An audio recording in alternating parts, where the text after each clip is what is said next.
আজকের ইষ্ট প্রসঙ্গে আবার অনেকদিন পরে আমার অশেষ শ্রদ্ধাভাজন শ্রী শ্রী ঠাকুরের দীক্ষাদাতা সহপতি ঋত্বিক, যিনি সাহিত্য চর্চা করেন, তিনিও কবিতা রচনা করেন এবং অবসরপ্রাপ্ত শিক্ষক, গোবরডাঙ্গা সৎসঙ্গ বিহারের ভারপ্রাপ্ত কর্মী শ্রদ্ধেয় মৃত্যুঞ্জয় দেবনাথ দাদাকে আহ্বান করি ইষ্ট প্রসঙ্গের জন্য।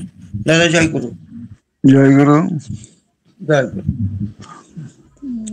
আমার অস্থিবৃদ্ধির পরম উদ্ধাতা পরম দয়াল শ্রী শ্রী ঠাকুর, পরমারাধ্যা জগৎ জননী শ্রী শ্রী বড়মা, পরম পূজ্যপাদ শ্রী শ্রী বড্ডা, পরম পূজ্যপাদ শ্রী শ্রী আচার্যদেব, পূজনীয় অবিন্দা সহ ঠাকুর পরিবারের সকলকে জানাই আমি আমার অন্তরের অন্তঃস্থল থেকে ভক্তিপূর্ণ প্রণাম। বরেণ্য সঞ্চালক আমার সুশীলদা এবং এই গড়িয়া সৎসঙ্গে যারা যারা প্রতিদিনকার মতন আজও সমবেত হয়েছেন, তাদের প্রতি প্রত্যেকের উদ্দেশ্যে শ্রদ্ধা, ভক্তি, ভালোবাসা আর আনন্দিত অভিনন্দন জ্ঞাপন করছে। আজকের এই পরম পবিত্র দিনে যিনি আজকের এই সৎসঙ্গের আয়োজন করেছেন, ভোগের ব্যবস্থা করেছেন, যার যে উদ্দেশ্য নিয়ে আজকের এই সৎসঙ্গ উদযাপিত হচ্ছে, প্রত্যেকের জন্য পরম পিতার আতুল চরণে আমার অন্তরের প্রণাম প্রার্থনা নিবেদন করি।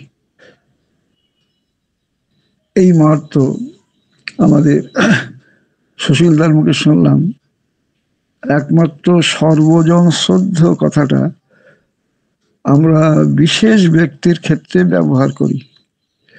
বিশেষ বিশেষ ব্যক্তির ক্ষেত্রে সর্বজন শ্রদ্ধ, তার উত্তরে যিনি এই কথাটি বলেছিলেন, কথাটা সত্যি, মানে সত্যি কথা। জগতের সর্বজন শ্রদ্ধ একমাত্র তিনি, একমাত্র তিনি সর্বজন শ্রদ্ধ। তিনি সব শ্রদ্ধা, ভক্তি, ভালোবাসা যা কিছু জগতের, তার মূল উৎস যিনি, যেখান থেকে শ্রদ্ধা জন্ম নেয়, ভক্তি জন্ম নেয়, নিষ্ঠা জন্ম নেয়, তিনি হচ্ছেন সবকিছুর মালিক।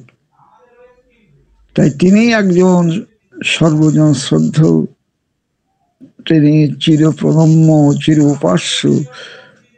তিনি এই যে আমরা পূজার কথা বলি, পূজা আজ ভারতবর্ষের আকাশে বাতাসে চলছে যে শারদীয় দুর্গোৎসবের যে মহাসমারোহ, দিকে দিকে দেবী বন্দনার আয়োজন, উপকরণ, সবটার মূলে বিচার করলে, সবটার মূলে কিন্তু তিনি পুরুষোত্তম পূজা। পূজা মানে পুরুষোত্তম পূজা, কর্ম মানে পুরুষোত্তম কর্ম করা। ঠাকুর নকুলচন্দ্র তিনি যা যা বলেছেন, সেই যজন যাজন ইষ্টভীতি নামনা স্বস্তনি সদাচার, এটাই হচ্ছে আসল পবিত্রতা, আসল পূজা। পূজা মানে পুতিকরণ, শুদ্ধিকরণ। জীবনটা জন্মলগ্ন থেকেই চলছে এই শুদ্ধিকরণ, পুতিকরণ।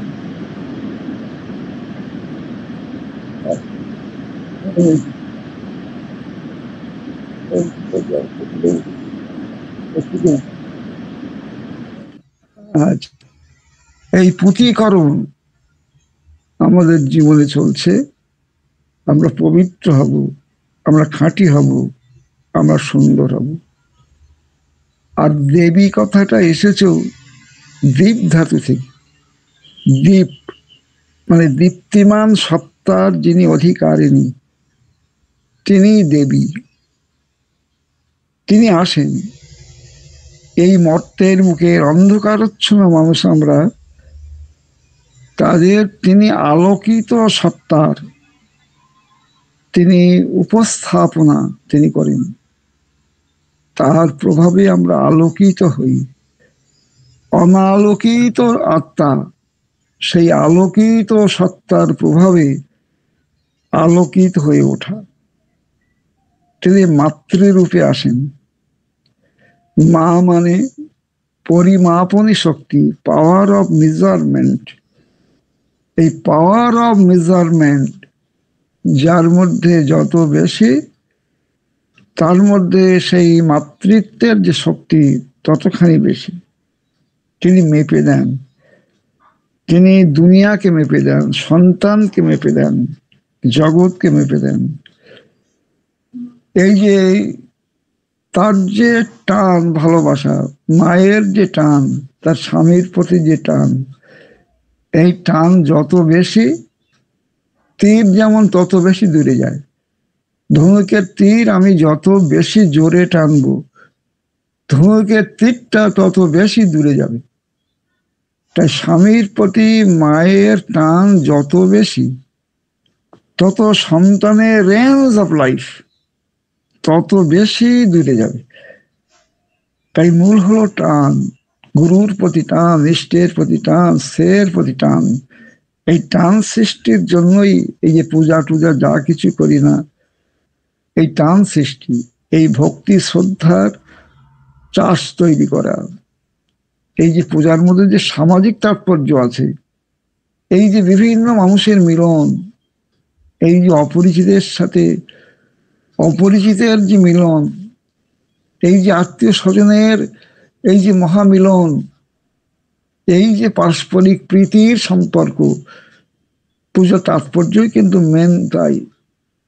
আর আমরা যে মধ্যে অন্তত একটু ভক্তি, শ্রদ্ধা, নিষ্ঠা, আন্তরিকতা তো পূজার মধ্য দিয়ে আমাদের আসে। যেদিন দেখি আমাদের বাড়িতে, এমনি দিন হয়তো তারা যথেচ্ছার চরণে চলে, কিন্তু একটা পূজার দিন, একটা উৎসবের দিনে মায়েরা সকাল থেকে উঠে সেই যে স্নান করে মাথা ঘষে সেদিন সবাই নিরামিষ খেয়ে একটা সাধনার মধ্যে থাকেন। সেদিন সেই মায়ের চরিত্রের মধ্যে একটা আকর্ষণীয় রূপ, অন্যান্য দিনের থেকে সেই দিনের যে আকর্ষণীয় রূপ, সেটা কিন্তু সব থেকে বেশি হয়। সেই দিন তাকে সব থেকে বেশি ভালো লাগে।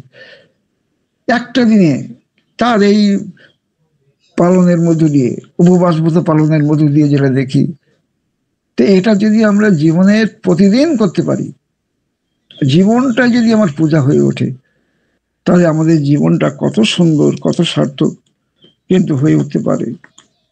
তাই সব জিনিসের মধ্যেই একটা তাৎপর্য রয়েছে, তাৎপর্য ছাড়া কিছু হয় না। আর পূজার আসল কথাই হচ্ছে be good and do good, be adjusted and do good, that is the worship of God. ভালো হও, ভালো করো, নিয়ন্ত্রিত হও, সেটাই হচ্ছে প্রকৃত পূজা। ঠাকুর বলতেন পূজা মানে দৈব গুণ যা সেধে নিয়া, হাতে কলমে ব্যবহারে করে ব্যক্তিত্বে তার রূপ দেয়া। দৈব গুণ সেটা আয়ত্ত করা পূজার মধ্যে দিয়ে। মা মানে মাদারিয়াল ওয়ার্ল্ড, এই বিশ্ব ব্রহ্মাণ্ডের যা কিছু, যেখানে সৃষ্টি, যেখানে স্মৃতি, যেখানে প্রলয়, যা কিছু ঘটছে, এই মাদারিয়াল ওয়ার্ল্ডেই ঘটছে। মাদারিয়াল ওয়ার্ল্ড, মার থেকেই জন্ম, মার থেকেই আমরা আসি। তাই এই মাতৃশক্তি আমাদের অন্তরের অন্তঃস্থলে, এই মাতৃশক্তি আমাদের অন্তঃস্থলে আছে। যে মাতৃশক্তির জন্যে আমার মধ্যে স্নেহ, প্রেম, দয়া, মায়া, হৃদয়বত্তার যা কিছু দিক আমার অন্তর্জগতে লুকিয়ে আছে, এই মাদারিয়াল ওয়ার্ল্ড থেকে কিন্তু আমরা পেয়েছি। ভগবানের এখন ঠাকুর ভগবান তো এক, কিন্তু শাস্ত্রে তো বলা আছে ব্রহ্মা, বিষ্ণু, মহেশ্বর। ঠাকুর বলছেন একই ভগবান, তার বিভিন্ন দিক। একই ভগবান, আমরা ব্রহ্মাকে সৃষ্টিকর্তা রূপে ভাবি, বিষ্ণুকে পালনকর্তা রূপে ভাবি, আবার শিবকে সংহার কর্তা ভাবি। এই জগৎটার মধ্যে সৃষ্টি আছে, স্থিতি আছে, পালন আছে, রক্ষণ আছে, আবার বিনাশ আছে। জীবনের ধর্মই কিন্তু এটা। তাই জীবনের সমস্ত দিক যার মধ্যে পরিপূরক তিনি ভগবান। একটা জিনিসকে জানতে গেলে ঠাকুর বলছেন তার সবটাই জানতে হয়, তার দৈর্ঘ্য, তার প্রস্থ, তার উচ্চতা। সবটা যদি না জানি তাহলে বস্তু সম্পর্কে আমার কোনো জ্ঞানই হয় না। তাই সবটা জানাই হচ্ছে ভগবানত্বের মূল জিনিস। যেমন গড, জিতে জিতে জেনারেটর, সৃষ্টি, জেনারেটর মানে সৃষ্টি করে, ওতে অর্গানাইজার পালন করা, আর ডিতে ডিস্ট্রাকশন ডিস্ট্রয় ধ্বংস করা। তাই সৃষ্টি স্থিতি প্রলয় তার মধ্য দিয়েই। ঠাকুরের কাছে গিয়েছিলেন দুটি পরিবার, বাড়িতে কালী পুজো করেছেন। কালী পুজো করে তার প্রণামী নিয়ে গিয়েছেন। প্রণামীটা কোথায় দেবেন? ঠাকুর সেই দুটি পরিবারের যিনি অভিভাবক, তাদের মানসিক জগতের যে স্থিতি, মানসিক জগতের কে কোন অবস্থায় আছে বিচার করে একজনকে বললেন, এই তুই যা ওই নবলক্ষ মন্দির, ওখানে কালী মন্দির আছে, ওই কালী মন্দিরের প্রণামী বাক্স আছে, সেখানে ওই প্রণামীগুলো দিয়ে আয়। আর একজনকে বললেন, তুই এই আমার প্রণামী বাক্স আছে ওখানে দিয়ে দে। তার বোধের অবস্থান অনুযায়ী তিনি কিন্তু তাকে সেই বিধান দিলেন। তাই মূল হলো আমাদের এই বোধের অবস্থান ঠিক করা। এই যে দুর্গা, দুর্গা এসেছে দুর্গ থেকে, ফোর্ট অফ এক্সিস্টেন্স, অস্তিত্বের দুর্গ। মা দুর্গা তিনি সন্তান যখন বিপদে পড়েন তখন তিনি কি করেন?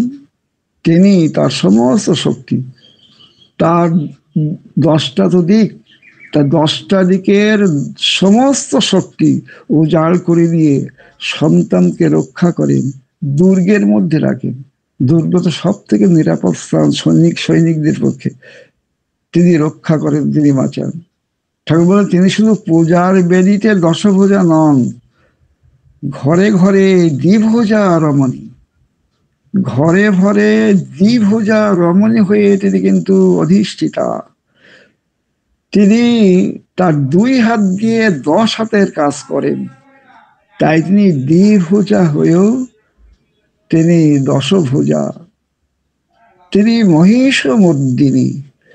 মহিষমর্দিনী মানে মহিষ, মানে মহিষের দেখবেন গো আছে, গো ভীষণ গো। মহিষ যখন রেগে যায় তার যখন যদি গো ধরে তখন বাঘ সিংহ পর্যন্ত পালিয়ে যায় তার এই গোর কাছে। তাই ঠাকুর বলতেন মহিষমর্দিনী মানে আমাদের মধ্যে আত্মম্ভরী শক্তি, আমাদের মধ্যে মদগর্বিতা, এই যে আমাদের মধ্যে মাত্রা জ্ঞানহীন অহংকার প্রসূত যে আমাদের মধ্যে যে মনোভাব, একগুঁয়ামি মনোভাব, এটা তিনি মর্দন করেন। মর্দন মানে বিনাশ করেন। তাই তিনি মহিষমর্দিনী, আমাদের মধ্যে আত্মম্ভরী শক্তিকে বিনাশ করেন। এটা একমাত্র সদ্গুরু দীক্ষার মধ্যে দিয়েই এটা সম্ভব। তাই সব দেবতার সমহারে পুরুষোত্তমের সৃষ্টি, সহজ মানুষ নররূপে করেন ধৃতিবৃষ্টি। প্রিয় পরম হলেন ঈশ্বরের জীবন্ত বেদী। তিনি যখন আসেন ত্রিভুবনে তার চাইতে আর সেও নেই কেউ। অচ্যুত উদ্যমে তার পদাঙ্ক অনুসরণে জীবন তপের শ্রেয় পান্তা। একবার তাল নবমী তিথিতে সবাই প্রণাম করছেন, ঠাকুর সকলের সাথে কথা বলছেন। হঠাৎ ঠাকুরের একটা ভাব উদয় হলো, তিনি সঙ্গে সঙ্গে বলে উঠলেন যে অনুকূল সদা প্রভু পদ্মনাভ মনোর বিভু। অর্থাৎ অনুকূলই হচ্ছেন বিশ্ব ব্রহ্মাণ্ডে সকলে প্রভু, তিনি পদ্মনাভ। আমরা বিষ্ণুকে বলি না পদ্মনাভ বিষ্ণু, পদ্মনাভ। আবার তিনি মনোর বিভু, তিনি যেই জীব জগতের বিশ্ব ব্রহ্মাণ্ডের সকলের মনোজগতের বিভু, সেই প্রভু তিনি এসেছেন। তাই তাকে ভজনাই প্রকৃত ভজনা। আবার শেষে চণ্ডীর শ্লোক ঠাকুরের কাছে উচ্চারিত হচ্ছে, যা দেবী সর্বভূতেষু শক্তিরূপেণ সংস্থিতা, যা দেবী সর্বভূতেষু মাতৃরূপেণ সংস্থিতা। হঠাৎ ঠাকুর সঙ্গে সঙ্গে বলে উঠলেন, যা দেবী সর্বভূতেষু বোধক্রিয়া সমন্বিতা চেতনস্থিত রূপেণ দৈবৈ তস্मै নমো নমঃ। তিনি সকল প্রাণীর মধ্যে চেতন স্থিতি রূপে এবং বোধ কর্মযুক্ত হয়ে তিনি বিরাজমান। তাই আমাদের মধ্যে যদি চেতন স্থিতি না জাগে, বোধ কর্ম যদি জাগ্রত না হয়, তাহলে দেবী পূজা কিন্তু সার্থক হয়ে ওঠে না। তাই আমরা সেই শক্তির অধিকারী হব, তাকে নিয়ে চলব, তাকে প্রতিষ্ঠা করাই হবে আমাদের জীবনের একমাত্র বোতাম। এই যে আমি পিতা, আমি মাতা, আমি ভাই, আমি বন্ধু, আমি যা কিছু, ঠাকুর বলেন তুমি কেমন পিতা, তোমার পায়ে প্রণাম করে তোমার ছেলে যদি মনে না করে, পিতা স্বর্গ পিতা ধর্ম পিতাহি পরমন্তপ পিতরি পিতিমা পন্নে প্রিয়ন্তে সর্বদেবতা, তাহলে তোমার পিতা হওয়া হলো না। তুমি কেমন মাতা, তোমার পায়ে প্রণাম করে তোমার ছেলে যদি মনে না করে, জননী জন্মভূমিষ্য স্বর্গাদপি গরীয়সী, তোমার মা হওয়া হলো না। তুমি কেমন স্বামী, তোমার সাথে যদি তোমার স্ত্রী 5 মিনিট সঙ্গ করে, সেই 5 মিনিট সে মনে করবে আমি যেন গঙ্গা স্নান করে উঠলাম। সেই 5 মিনিটের স্মৃতি বর্ণনা করতে গিয়ে সে মনে করবে আমি যেন মহাভারত রচনা করলাম। তোমার গরবে গরবিনী হাম রূপসী তোমার রূপে, হেন মনে করি ও দুটি চরণ সদা লইয়া রাখি বুকে। এইরকম মনে হবে, আমাদের তাই হতে হবে। ঠাকুর অনুকূলচন্দ্রের জীবনে দেখেছি, তিনি পিতৃমাতৃভক্ত সন্তান, দরদী স্বামী, সহানুভূতিশীল প্রতিবেশী, অনুকম্পাশীল ভ্রাতা, আবার নিবেদিত প্রাণ ভক্ত, আদর্শমান সেবক। তার সমস্ত দিকটা উদ্ভাসিত হয়েছে তার জীবনে। একদিন এক ভক্তের দিকে তাকিয়ে তিনি বলেছিলেন, সে ভক্ত ঠাকুরের কথা বাইরে বলে, তখন ঠাকুর তর্জনী তুলে আদেশের সুরে তাকে বললেন, শোন, পরম পিতার আগে পৃথিবীর যত অ্যাডজেক্টিভ তোমার জানা আছে, সবটাও যদি তুমি পরম পিতার নামের আগে তুমি যদি বসাও, তাও তুমি বর্ণনা করতে পারবে না। আবার একদিন দুঃখ করে বলেছিলেন, আমার কি মনে হয় জানো, আমি যেন এক দল ছাড়া পাখি, কা কা করতে করতে চলেছি, আমার কেউ বুঝলো না। এই কথা একদিন বলেছিলেন। আবার একদিন বলেছিলেন, এই রবি ঠাকুর কি কইছে না, যদি তোর ডাক শুনে কেউ না আসে, তাহলে একলা চলো রে, ওই একলা চলো, একলা চলো রে। আমরা কিন্তু চলতে হবে। একজন বলেছেন, ঠাকুর আপনার মতন এত মিষ্টি করে তো আমরা কথা বলতে পারি না, এত তো মিষ্টি করে কথা বলতে পারি না। ঠাকুর বলছেন, তোরা পারিস না কেন জানিস, তোরা মিষ্টিটা খরচা করে ফেলিস। তাই তোদের সেটা থাকে না, অবশিষ্ট থাকে না। এই যে তরি তরকারি রান্না করবার সময় রান্নাঘরের যে মাল মশলা যেগুলো থাকে সেটা যদি খরচ হয়ে যায় তাহলে তো আর থাকে না। তা আমরা আমাদের মধ্যে যে জন্মগ্রহণ করি, যে মিষ্টতা নিয়ে জন্মগ্রহণ করি, প্রবৃত্তির রান্নায় সেটা খরচ হয়ে যায়, অবশিষ্ট থাকে না। তাই ঠাকুরকে নিয়ে চলো, সঞ্চয় করো। সঞ্চয় যদি না করো তাহলে রান্না করবে কি?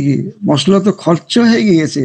সেটাই নাম ধ্যান যজন যাজন নিষ্ঠিভীতি স্বস্তাদি সদাচারের নিখুঁত পরিপালনের মধ্য দিয়ে ওগুলো কিন্তু আবার জন্মগ্রহণ করে।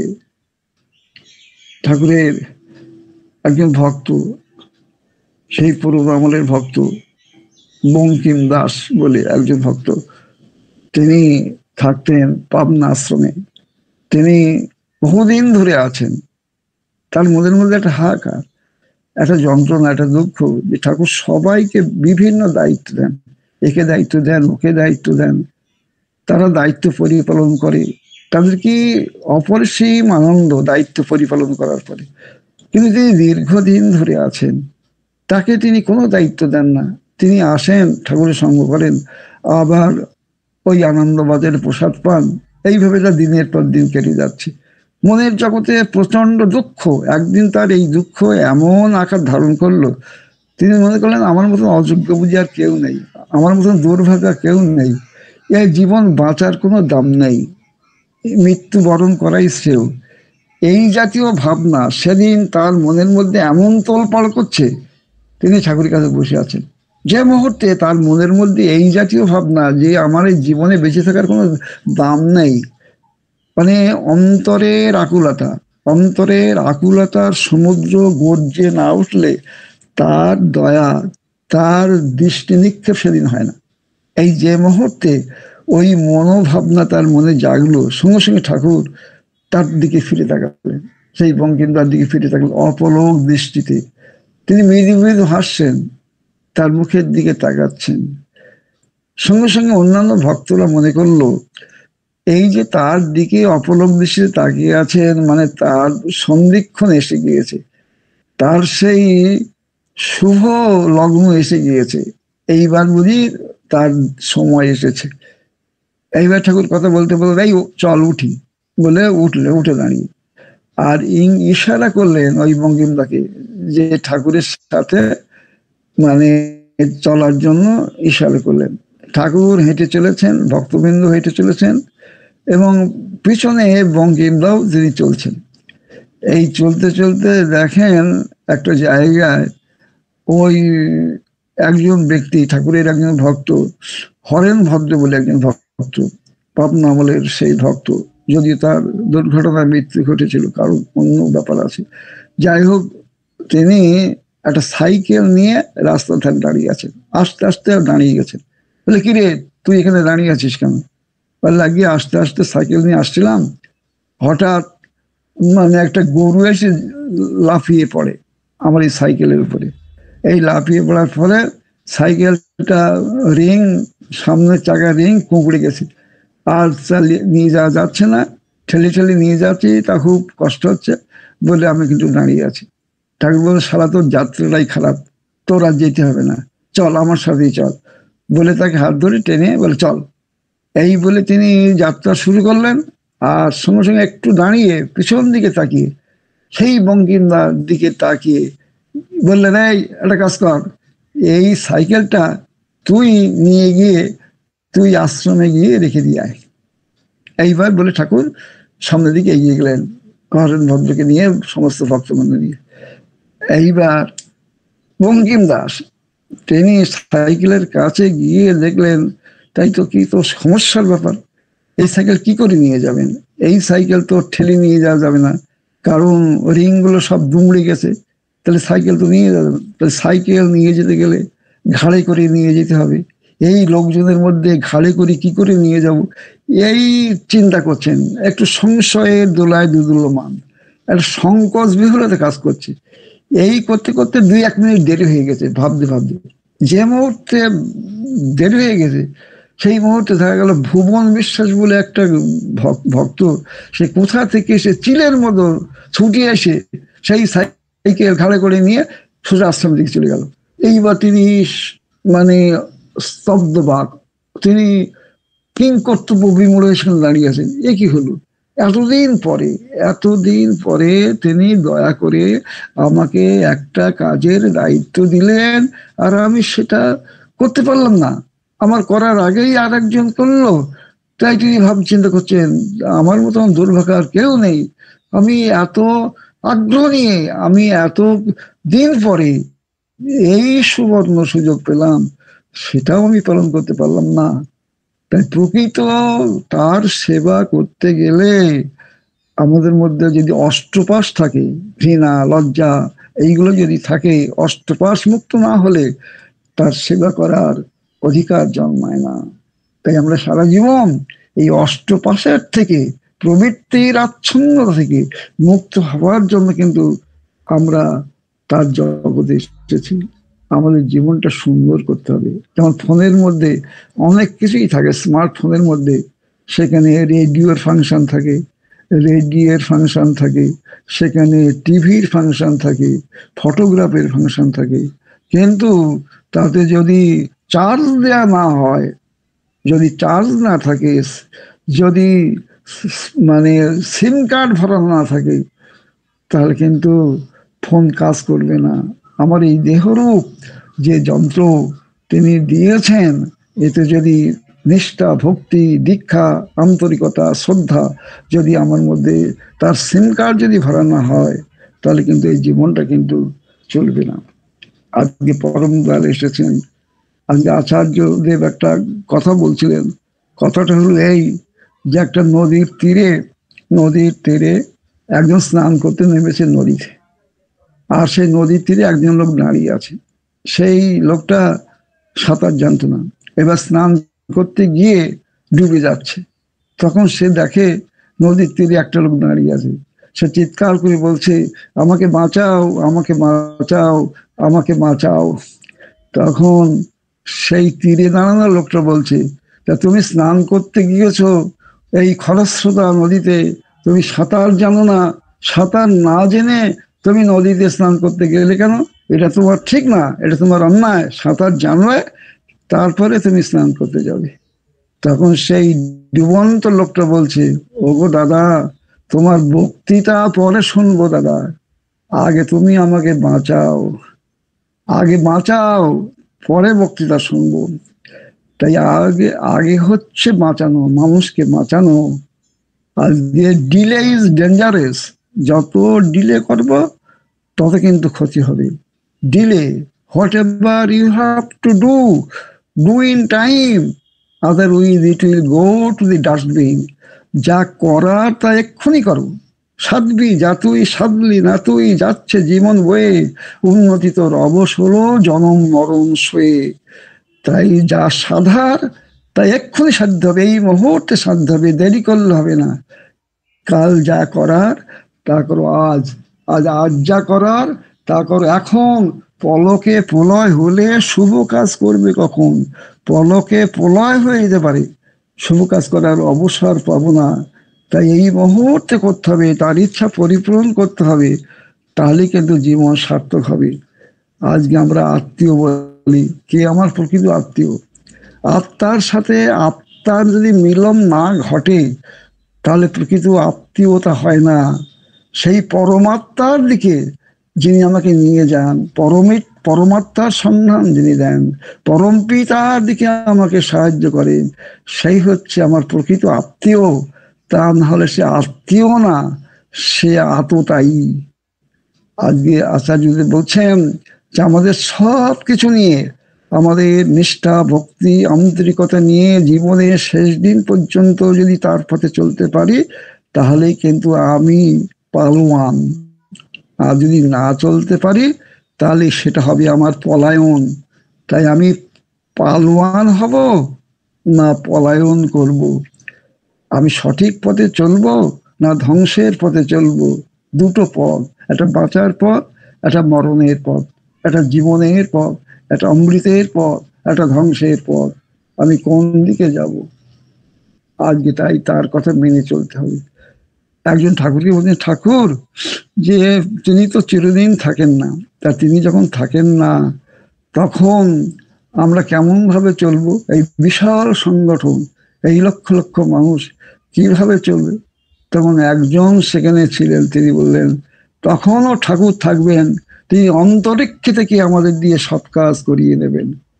ঠাকুর তিনি এই কথা সমর্থন করেননি, তিনি বলেছিলেন অন্তরিক্ষ থেকে তিনি কাজ করিয়ে নেবেন, মানে তখনও তার কাজ চলবে যারা তাকে গভীরভাবে ভালোবাসে, যে তাকে গভীরভাবে ভালোবাসে, যে আত্মনিবেদিত প্রাণ ভক্ত, যার বাণীগুলো তার বাণীগুলো যার মধ্যে মূর্ত হয়ে উঠেছে, এমনতর মানুষের প্রেমাতে, এমনতর মানুষের ভালোবাসার মধ্যে তার কাজ হবে।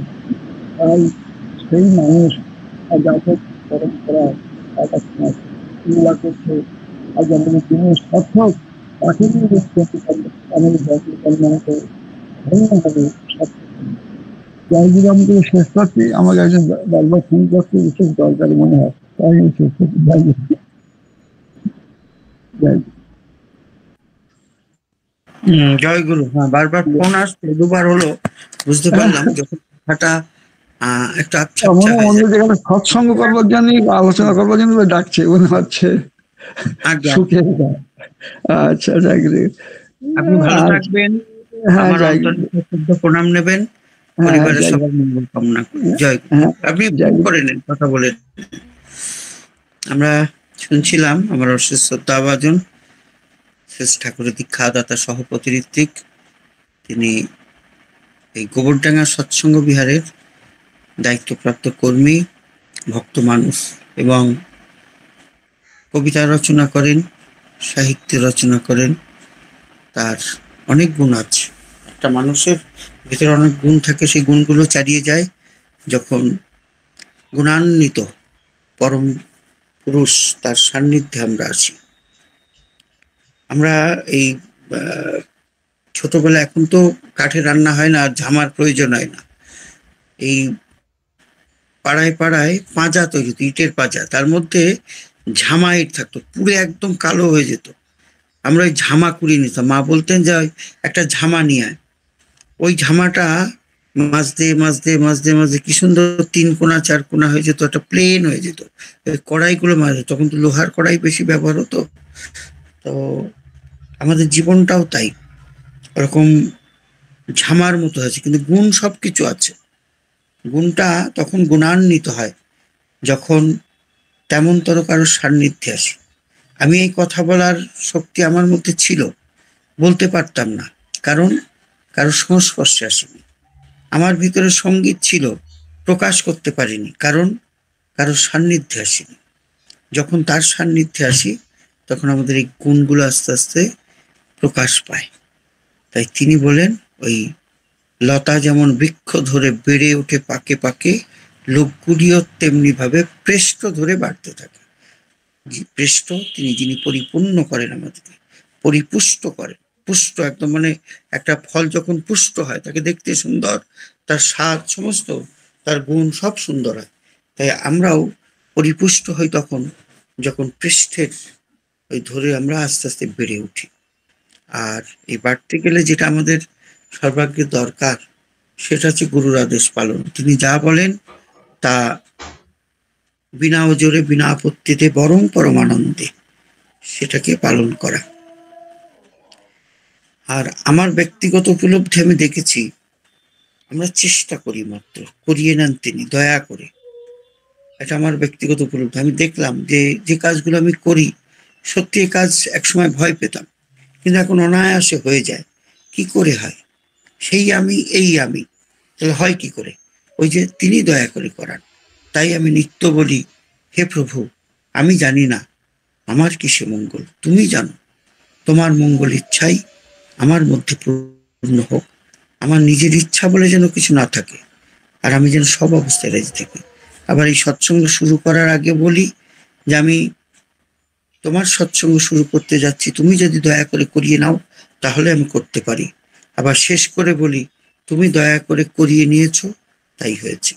এই বলাটা মানে এই অভিনয় করতে করতে ওই তার শক্তি নিজের ভিতরে সঞ্চারিত করা, নিজেকে তৈরি করা, ওই পরিপুষ্ট একটা পাকা পোক্ত একটা ফল, যে ফল কার্যকরী। তাই আমরা হয়ে উঠতে পারি। আমাদের প্রত্যেকের মধ্যে সেই শক্তি আছে, তা দিয়েছেন সৃষ্টিকর্তা আমাদেরকে, কিন্তু দিয়েছেন, কিন্তু আমরা অপব্যবহার আর অব্যবহারের ফলে তা ঘুমিয়ে আছে। তা জাগ্রত করতে হবে ওই নাম ধ্যান, যজন যাজন ইষ্টভীতি, সস্তায়নী সদাচারের মধ্যে দিয়ে। আর নিত্য একটু একটু করে আমাদের আত্মসমালোচনা করতে হবে যে আমি কতটুকু ঠাকুরের বাণী শুনে, আমরা অনেক সময় শুনে হয়তো একটু সমালোচনামূলক মনে হয়, আমার তখন মনে রাগ আসে। এই রাগটা যখন আসে তার মানে আমার শেখার আগ্রহ নেই। আর যখন আমার মনে দ্বিধা আসে যে আমি করতে পারি না, লজ্জা আসে, লজ্জা বোধ হয়, তখন মনে হয় যে আমি ছাত্র আছি। আর যখন আমার ওই দ্বন্দ্ব আসে, তখন বুঝলাম আমি অহংমত্ত হয়ে আছি, অহংকারে মশগুল হয়ে আছি, আমার শেখার কোনো আগ্রহ নেই। আমার শেখা সবার কাছে শেখা, ছোট হোক বড়, কেমন সেটাও আমরা বুঝতে পারি। তার কে কতখানি অহংকারী, কে কতখানি। তাই অহংকারী হয়ে বিশেষ লাভ নেই, শিখতে হবে, জানতে হবে, করতে হবে। আর আগামীকাল সৎসঙ্গই থাকবে, কারণ একজন সৎসঙ্গ দিচ্ছেন, সেই সৎসঙ্গই থাকবে। যেহেতু ষষ্ঠী পুজো বিশেষ সকাল থেকে ব্যস্ততা থাকে না। আগামী পরশু দিন থেকে সপ্তমী, অষ্টমী, নবমী, দশমী 4 দিন সঙ্গীতাঞ্জলি এবং কবিতা আবৃত্তি এগুলো থাকবে। ঠাকুর দেখে যদি কারোর কোনো উপলব্ধি থাকে ছোট্ট করে বলতে পারেন। তবে আপনারা যদি সেদিন আমি জিজ্ঞাসা করবো, আপনারা বলবেন। একদিন হয়তো হবে না, সবাইকে দিতে পারবো না, পরের দিন চেষ্টা করব সেটা। তবে প্রার্থনা, প্রভাতী কীর্তন, বাণীপাঠ যেমন হয় এগুলো কিন্তু হবে, ওগুলো বিরত থাকবে না। হয়তো ইষ্ট প্রসঙ্গ তেমন তোর থাকবে না, সবাই ব্যস্ত থাকবেন। এই আহ্বান করে আমার শ্রদ্ধ মুক্তিনাথ দাসদা এবং তার পরিবারের সদস্যদের আহ্বান করি ধ্বনি দেওয়ার জন্য। মুক্তিদা, জয় গুরু। মুক্তিদা। হ্যাঁ দাদা, জয় গুরু, জয় গুরু, জয় গুরু।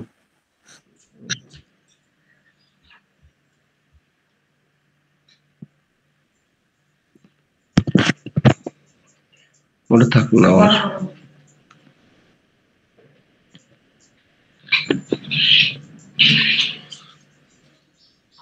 বন্দে পুরুষোত্তমম, বন্দে পুরুষোত্তমম, বন্দে পুরুষোত্তমম, বন্দে পুরুষোত্তমম, বন্দে পুরুষোত্তমম, বন্দে পুরুষোত্তমম। পরম প্রেমময় শ্রী শ্রী ঠাকুর চন্দ্র জয় কি, পরম প্রেমময় শ্রী শ্রী ঠাকুর অনুকূল চন্দ্র জয় কি, পরম প্রেমময় শ্রী শ্রী ঠাকুর অনুকূল চন্দ্র জয় কি, পরমারাধ্যা জগজ্জননী শ্রী শ্রী বড়মা কি, পরমারাধ্যা জগজ্জননী শ্রী শ্রী বড়মা কি, পরমারাধ্যা জগজ্জননী শ্রী শ্রী বড়মা কি, পরম পূজ্যপাদ শ্রী শ্রী বরদা কি, পরম পূজ্যপাদ শ্রী শ্রী বরদা কি, পরম পূজ্যপাদ শ্রী শ্রী বরদা কি, পরম পূজ্যপাদ শ্রী শ্রী আচার্য দেব কি, পরম পূজ্য শ্রী শ্রী আচার্য দেব কি, পরম পূজ্যপাদ শ্রী শ্রী আচার্য দেব কি, সৎসঙ্গ কি, সৎসঙ্গ কি, সৎসঙ্গ কি। বন্দে পুরুষোত্তমম, বন্দে পুরুষোত্তমম, বন্দে আর্য পিতৃন, বন্দে মাতৃবর্গন, বন্দে মাতৃভূতং, বন্দে অহং কৃষ্টি দৈবতন, বন্দে কৃষ্ণদৈবতং, বন্দে পুরুষোত্তমম, বন্দে পুরুষোত্তমম। পরম প্রেমময় শ্রী শ্রী ঠাকুর অনুকূল চন্দ্র জি কি, জয়